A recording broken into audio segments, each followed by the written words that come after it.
सर्वसामान्य जनतेच्या प्रश्नांना वाचा फोडणाऱ्या कोकणातील अग्रेसर दैनिक रत्नागिरी टाइम्स समूहाने रत्नागिरी कोल्हापूर महामार्गाच्या कामावर आवाज उठवल्यानंतर संबंधित खात्याचे अधिकारी आता जागे झालेत।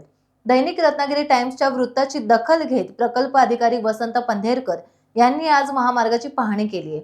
पाहणीनंतर नाणीज येथील अडचणी दूर करणार असून चिखल आणि इतर समस्यांविषयी देखील योग्य उपाययोजना करणार असल्याचं त्यांनी सांगितलं। महामार्गाचे आजवर 54% काम झाले असून मार्च 2025 पर्यंत हा मार्ग पूर्ण होणार आहे। तसेच पालकमंत्री उदय सामंत यांनी केलेल्या सूचनांचीही पूर्तता केली जाईल अशी माहिती त्यांनी यावेळी दिली। मिरज रत्नागिरी हा 56 किलोमीटर लांबीचा महामार्ग आहे रत्नागिरी जिल्ह्यामध्ये। तर याच्यामध्ये आम्ही काल दिवसभर पाणी करत होतो। तर याच्यापैकी PQCचा कॉन्क्रीटचा भाग जवळजवळ 27 किलोमीटर झालेला आहे पूर्ण।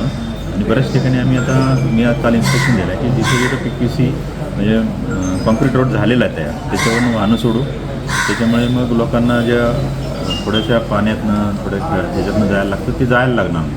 आणि त्या 26 किलोमीटरवर तरी आपल्याला चांगल्या रस्त्यावर हे जातं आहे। बाकीच्या ठिकाणी जिथे डायव्हर्शन केलेले आहे त्या ठिकाणी मी इमिडिएटली त्यांना खड्डे भरायची सूचना दिलेल्या आहेत।